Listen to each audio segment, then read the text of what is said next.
Hey everybody, it's Tweeklo doing my second review on Joseline's Cabaret on the Zeus Network. So let's get down to the nitty gritty. Episode 2 was it was straight. It was straight. It kind of like dragged a little bit to me. No, I kind of wanted to see more, but I guess we gotta keep waiting for the rest of the season. But that's how I felt about this episode. It was more on the Black China type episode scenes. But anyways, so let's get down to it. The bottom bitch. Don't like her. I didn't like the stuff that she was saying, you know what I'm saying? Calling that girl ghetto or whatever. You know, I feel like those are like shots, you know, because she dark skinned, black, you know, because I'm like, you acting like y'all acting the same. So how, you know, how she ghetto and you not ghetto, like y'all acting just alike right now, like ghetto, stripper hoes, whatever, women. So I don't really like her. What's her name? Chastity. So far. Sorry. I just ate, so I got a little some in my teeth, but I don't know about her. So her, bottom bitch, and Chastity, they was in a room talking about this situation about what happened. So turns out they're not even that close. They kind of just became homies, friends, whatever. So I thought they knew each other for a minute, but it turns out they don't. So that was at the Chastity girl crib. So it was funny that that same bottom bitch made that comment to the Chastity girl, like, girl, this is an Airbnb. Shade. Like, the girl's like, girl, this is mine. This is my home, whatever. Maybe it is. I mean, she said it was, so it is. So that girl is acting real stuck up and bougie. So I really want to hear about her upbringing since she came from the bottom. So we're gonna have to see about that. So that scene was interesting because they was throwing shots at each other. They both didn't want those two other girls. Definitely didn't want those two other girls on the show. On the cabaret. For whatever reason, because they don't have the look that they're looking for, which all they need is just a makeover, which I agree with. They do. They need a makeover. They need to have that more womanly look. They still look like little girls, you know? So they need to like have that more grown and sexy look about them. I understand where she's coming from when she said that. I can see that. So she just didn't come about it the right way. She was throwing shade, throwing shots and everything. So that wasn't cool. But anyways, when they were sitting down talking or whatever, and they said they didn't want the girls on there, the Chastity girl was like, she was like, she could find bitches for the bottom bitch. The bottom bitch can't do her job, basically. Because she was like, if she's the bottom bitch, so she don't even like, you know, believe the girl. And then they was talking about the fighting or whatever, and the girl was like, you didn't even do nothing. Like, at least I broke these bitches' nails. Well, she right. At least she broke them bitches' nails. Like, if the girl wasn't gonna do nothing, like, we knew she wasn't gonna do nothing though. At least I knew that. I figured she wasn't gonna do that. I didn't get that type of vibe that she was about to like throw at the hands or anything like that. So I didn't get that vibe either. So that other girl, I definitely agree with what she said when she said that. So and then they kind of like threw shade at each other during that scene. And then she was like, oh, but you got nice titties. So it was like, I don't know. It was like, I don't want to say weird, but it was interesting, you know. So it was kind of like, you know, like, okay, bitch. What them titties do, you know. So I guess the bottom just had a baby because she still got, she got a baby. Her baby's a year old. So she still got milk in them titties. So clearly I guess maybe she just went back to work, or was she working since she's the bottom bitch? Like, you know, why you out here anyway? If you got no bands like that. But so that scene happened, and it was, I don't know. I guess those two girls are just acquaintances. That's all that is. We're gonna have to see how that relationship plays out. Now the other two chicks, and they known each other for a minute, and that they rock with each other for real. And Joseline, I'm glad she caught herself, because she did admit that she told the bottom bitch about the other chick house burning down, and not having a home at the moment, or whatever the case may be, whatever the girl has going on, her personal business. So the bottom bitch aired it out, and that wasn't her place to air it out.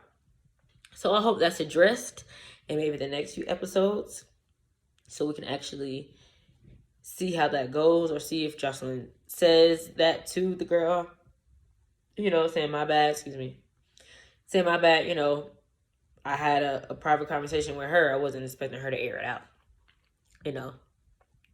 I guess we'll have to see how it goes and see how that plays out. But that wasn't cool, since she came from the bottom or whatever. She should know, I don't know, she's, been homeless or whatever. She should know that that's not nothing to play with. Like, you don't just tell nobody that. Like, that's messed up. You don't throw shots at people. You're supposed to, you the bottom bitch, you're supposed to uplift them. Now, I'm gonna be honest. I know what a bottom bitch is, but like how they were like explaining it, I did not know that. I did not know that the bottom bitch uplift the other situations. I didn't know that. I thought it was just like a unspoken thing, like, oh, that's the bottom bitch, but we know he got other bitches. I don't know. I don't know. I learned something. And I was like, oh, okay. I didn't know that. So that was interesting. So they keep coming at her about that, and I'm like, they got a good point here. Like, if she is the bottom bitch and she is supposed to be uplifting them, she did come at them sideways for no reason and came at them like she's better than everybody because she works with Joseline, that she thinks she's better than everybody. But at the end of the day, when Joseline was talking to her man, she said that she wasn't expecting no girl to even act like that. Like, she don't even fuck with how that girl was even acting. Like, she really got the other chick side, the back page girl, or whatever they're trying to call her. I gotta get their names right. I'm sorry. I'm going to get it right, okay? Give me a couple episodes in, and I'm gonna have the names down pat, okay? But so let's get down to Joseline and her fiance, Ballistic. He's the producer on the show, music producer on the Zeus Network show, Joseline's Cabaret. So that's tight. So Joseline is a creative and a producer for her show. So that's good. That means she owns her stuff, which is nice. But their relationship is cute. They seem healthy together. I mean, they're eating healthy. They're seem like they're friends, when they're talking, and, he's there for her daughter, and they're engaged, and, she seems happy. He seems like her type of guy. So, she keeps asking about when the wedding gonna happen. So it was kind of giving me like, ooh, Stevie J flashbacks, Love and Hip Hop flashbacks, when she was like asking Stevie J, like, oh, when we're gonna get married, we're gonna make this official, I'm your lady, blah, blah, blah. When he was just, manipulated and trying to play her or whatever. So it gave me like those vibes.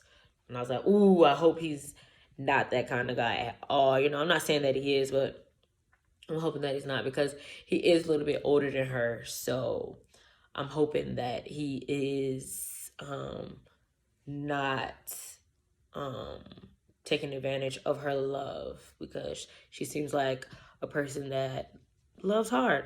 When she loves a man, she loves her man. So I respect that. So I hope that he is, the good guy for her, and that him not Uno wants you to talk about the wedding is because they're on camera. The first thing I thought of is, is he don't really want to talk about it on camera. That's why he's like, oh, we're gonna get married in space. Unless he's serious about getting married in space, I mean, that's not impossible, right? I don't think it is.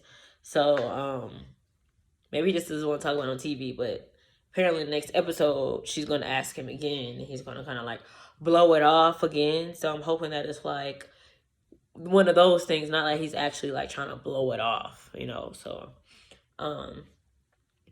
he seems. I hope he's not controlling or whatever. I hope he is, just that father. Okay, just that. I don't want to say fatherly, and that's not the right word I want to use. I hope he is that, like that positive influence in her life, because he was the one that suggested that they have a dinner, and she did the dinner. And let's talk about the dinner, because it was 3 scenes, I think, right? When it was at that girl apartment, when Joseline was at her apartment and our condo, and then the dinner, when I was at the dinner. So sitting down at the dinner, the bottom is she does look good. She always looks on point. You know what I mean? So I do like that. She does look good. I'm gonna take that away from her. The chick beside her, she has the look, but she needs to tighten it up a little bit. She can't be talking about people when she needs to tighten it up a little bit. You know what I'm saying? She got to do a little better with that, But she passed. The other girl, when she has the blonde, I think I said on the last episode, when she has that blonde hair, that's a great look for her. That's that classy, sexy. It's sexy, you know what I mean? It's she looks older. She looks more womanly. And I remember last episode I said Cabernet, which is a wine. I know it's a wine. My mistake, my bad. Cabaret. Y'all knew what I meant anyway, so it don't even matter. So anyways, at the dinner, it was just brace face. She's a hothead. So I understand that she looks the youngest, so she just needs a little bit more guidance. You know what I mean? Just to give her a little bit more positive influence, So I do want to hear more of her story, see where she came from, and like get down to it, because the next episode, Joseline pull up on her with the cameras, and apparently she said she was pissed, and I wonder if it's because Joseline blew up her spot. So also I wonder, like, with Joseline blowing up her spot, like, do she like pay her, for like blowing up her spot, because that's how she make her money. So we'll see how that episode goes. I'm ready to see that episode. I feel like that's gonna be a real like emotional, sentimental episode. Joseline seems like she really like empathizes with her. So I want to see that soft side of Joseline that we don't see as often as I think we would all like to see. The other girl, she's ready to get out of the game. She's ready to like make some money and do what she got to do to be out. Like she said, she don't got mommy and daddy money. I understand that. I get that, because there are some people that really don't understand not having mommy and daddy money, So I understand her perspective. She had to get it out the mud, do it on her own or whatever, So that's what she's doing. I like her. So far, she's my favorite. She seemed like she wants to grow up and change and be that person she knows she can be. So, are her boobs fake? I can't tell if her boobs are fake or not, like, because they're like, they sit up, So it's like, are they real or fake? I don't know. I can't tell. So I guess we're gonna find out. I hope we get to see more of the other girls. So I guess we gotta find out if these girls actually make the next cut for the cabaret. I guess we're gonna find out next episode. But Speak with T. I can't even say my name. Speak with Tweak. Speak with Tweak. Y'all hit me up. Tweak Low. Like, comment, share. Let me know what you think. Let me know who is your favorite stripper. And let me think of let me know about what you think of this episode that just played, and let's talk about it. Speak with Tweak. Peace.